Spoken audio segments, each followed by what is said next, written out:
Welcome everybody to another episode of Director's Cut. My name is Brad Keelor. I am the director of the Geo-Institute, which is why we call this show Director's Cut. Every week I sit down with a member of the Geo-Institute that you, the viewer, would like to get to know a little bit better, and ask them a series of questions. Some of those questions are fun, some are serious. We hope you pay more attention to the fun ones. If you like what you see, there's a little button near the window that you're watching this in right now that says subscribe. You can do that, and then you can click get notifications, and you will be notified whenever we post any new video to our YouTube channel. Thank you for joining us today, and our guest, we are very excited to have the 2020-2021 President of the Geo-Institute, Jim Collin. Welcome, Jim. Are you ready? Yes, I am, Brad. Got 10 questions for you. We start with the easy one that we ask everybody. Describe your job in 45 seconds. Yeah, that's a hard one in 45 seconds, but I'm lucky to have a job where I do design work, I do teaching and research, and I do forensics of geotechnical failures. And it's so much fun to evaluate a failure and determine what was the cause or causes of that distress. My job is really great. I think when I was early in my career, one of my mentors said, Jim, you've got the 80-20 rule. 80% of your work is going to be standard, boring stuff. And if you're lucky, you'll have 20%, which is that fun, neat stuff. And I've been able, I think, to swap that to 80 of really interesting stuff and only 20% of that boring stuff. So I feel very lucky. Do you strive to make that 90-10 or 100-0, or is 20% boring good enough for you? I'm pretty happy with the 20%. So anybody who knows you more than just in passing knows that you ride your bike a lot and you've ridden it in a lot of different places. What is the craziest place you've ridden your bike? Not necessarily your favorite, but some place that you looked around and you said, I can't believe that I am here doing this right now. So there are probably a lot of different ones that I could talk about, but I think the craziest ride I've done is called the Triple Bypass, and it's in Colorado. It's a one-day ride over 3 mountain passes, Juniper, Vail, and Loveland Pass, for a total of 11,000 feet of climbing, 120 miles, and 2/3 of that is above elevation of 9,000 feet. So I did that once, and it was the most amazing thing I think I've ever done. At what point of that ride did you look around and say to yourself, I don't think I can do this? Was there a point, or were you confident going in and you thought you'd nail it? There were so many times when I thought, oh my God, I'm not going to make it. So after the first pass, after Juniper Pass, it was Loveland Pass was the next. And I think I got 1/3 of the way up, and I didn't think I could make it any farther. I went into the aid station and tried to regroup. I did make it, but I thought, wow, I've totally spent, burned all my matches, and I'm never going to be able to finish. It did take me a long time, though, to finish. And you made it, and you're here today. And I mentioned at the beginning, you are president of the Geo-Institute this year. What does it mean to you to serve as president of GI? Well, I think it's a tremendous honor. And I have been lucky enough on the board to have great presidents, starting with Alan Catton and Cord Wiseman, through Pat Fox, our most recent president. So I feel I feel I learned a lot from all of them, but I feel a tremendous amount of pressure to continue and do as good a job as they have done over the last 6 years. Do you think your answer is going to be the same at the end of the year? I mean, I noticed I asked you this right at the beginning, and maybe after we drag you through some stuff, you mind? I might. One thing we do a lot on this show is ask people to think back. We're going to do that now. Very direct one. What's the worst grade you ever received on a test or exam in school, and what happened? How did it come to be, and how did you react? So I'm gonna flip that question a little bit. The worst grade I ever had was second grade. And so you probably don't know it, Brad, but I'm dyslexic, and I really struggled when I was little to overcome that. And so I actually stayed back in second grade. So that was the worst grade for me ever. In fourth grade, after staying back in second grade, my fourth grade teacher, who was about 60, so she'd been teaching a long time, went to my parents and said, "Your son is such a terrible speller that he can't even spell his name right." So she thought there was an S on the end of my name. Of course, my dad blew up at her. But so those are early on. And then in college, so when I went to college, math and sciences I was much better in. I didn't really know what I wanted to do, but my dad was a mechanical engineer. So I said, "Oh, that sounds good. I'll start as a mechanical engineer." And after the first 2 years, I decided, no, I didn't like that. I wanted to switch to civil.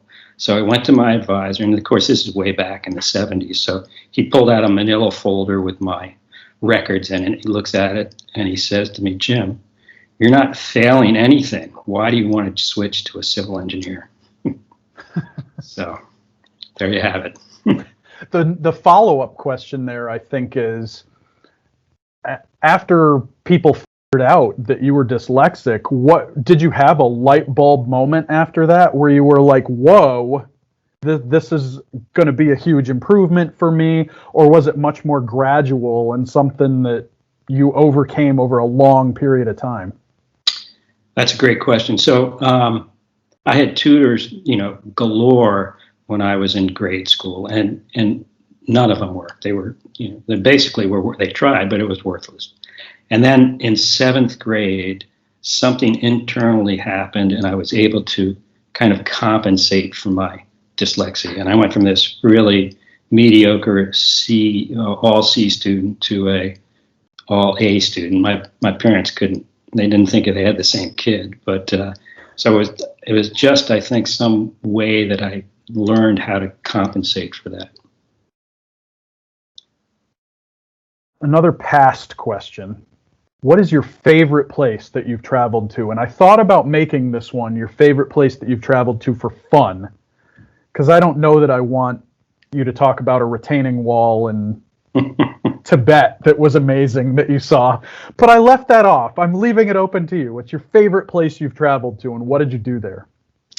So I've been lucky to travel a lot, and this is a hard question, but I think the most special place I've been to was Kenya, Africa. And so back when my oldest son graduated from high school, my family went to Kenya for a safari, and it was just an amazing experience, from being in nature and the wildlife that we were able to see, to the Maasai warriors and the villages there. So it was a real wonderful life experience.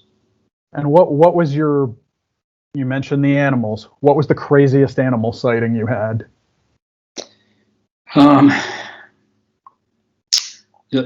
Well, I'm going to switch that. So the coolest animal sightings we had were the elephants.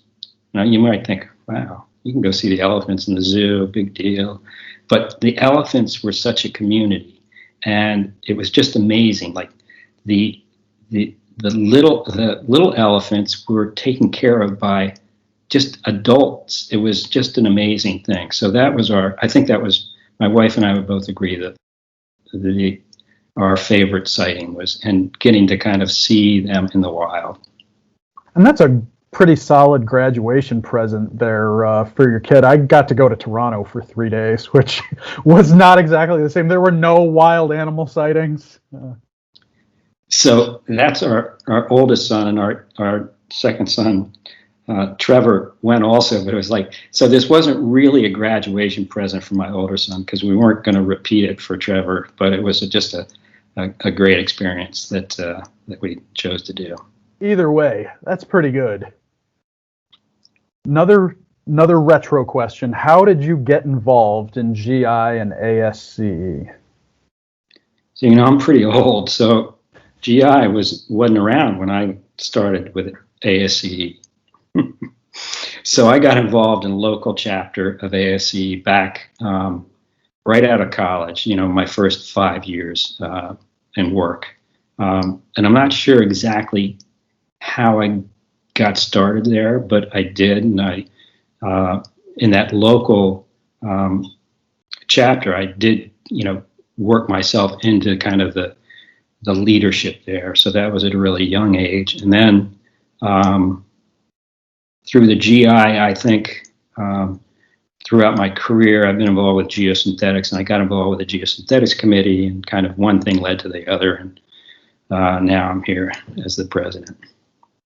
And you have this amazing situation, I think anyway, where you work for yourself.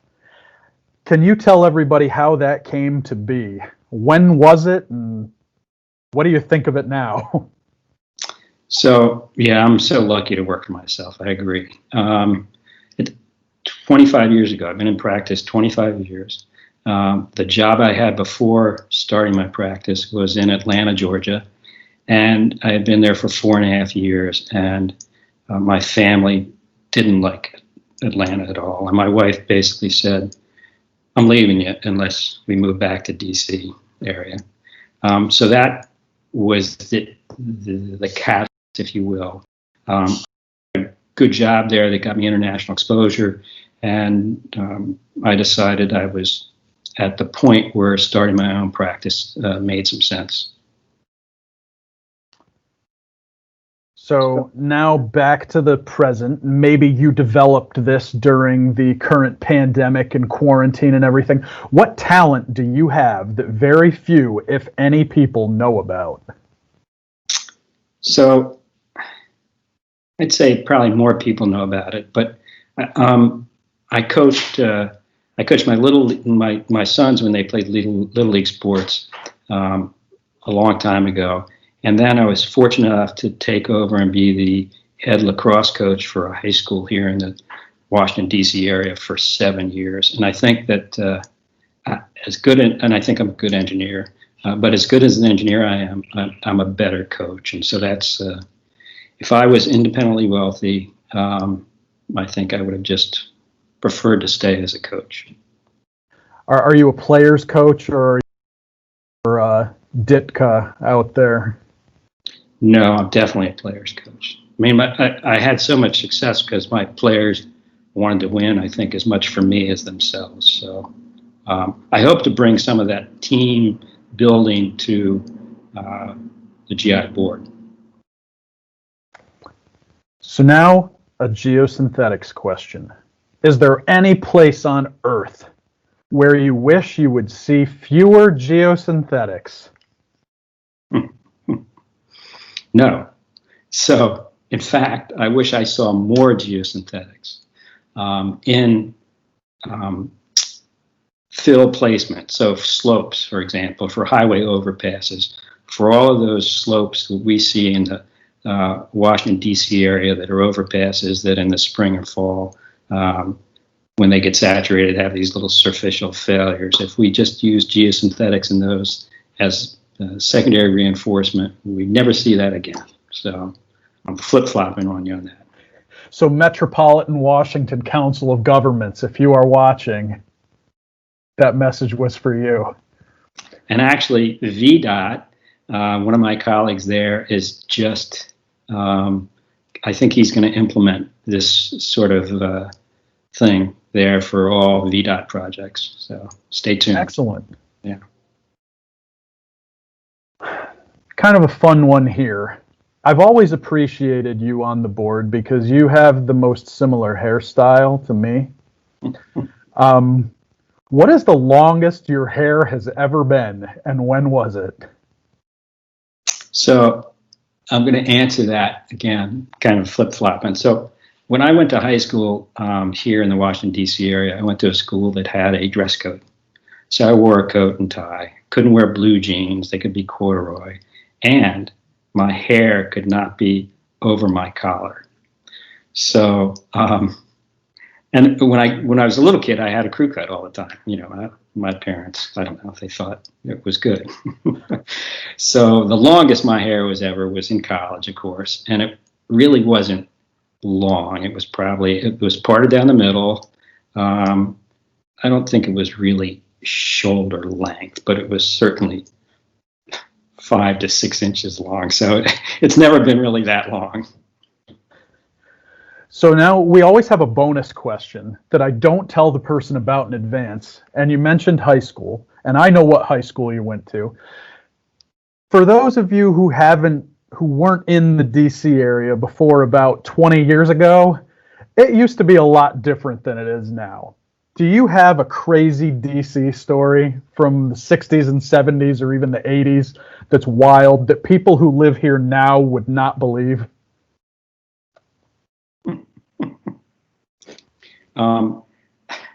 I don't know, but in high school, so yeah, it was crazy back then. Of course, Kavanaugh would tell you that you could drink legally in Maryland at 18. That was a lie, but you could in DC. And so where I went to high school, all of us were 18 our senior year, so we could legally drink, and we'd go down to the Zebra Room in DC on Tuesday nights for beer and pizza. So that's kind of crazy. And then in addition, we would drive down to Florida for our high school spring break and hang out in Florida. So I had some pretty good times back then. And there were a lot of places in DC that were not particularly concerned with age limit. I don't know if Tombs is still open in Georgetown, but I feel like if you were 16 and your voice was deep enough, you were getting a beer if you wanted one. So yes, so we used to go to the Tombs also. It's that brings back old memories. But again, I'm not even sure that it's still there anymore, and I'm not cool enough to know whether it's still there anymore, I think. So that was your bonus question. Jim, you survived Director's Cut, and everybody's made it through so far, which we're a perfect 6 for 6, which is excellent. Thanks for joining us today, and good luck in your year as president. I think it's going to be pretty good. All the viewers, again, I hope you enjoyed this. We have a lot of other great content on our YouTube channel. Check it out. If you don't know anything about the Geo-Institute, you should. We're a member society of about 12,000 geotechnical engineers and geologists. Visit geoinstitute.org for a lot more information. Again, click that subscribe button, click get notifications, and you'll be notified every week when Director's Cut is posted, as well as all the other goodies we have. So thanks again, Jim, for joining us today. It was a lot of fun. Thanks, Brad. I had a lot of fun also. And we will see you next week.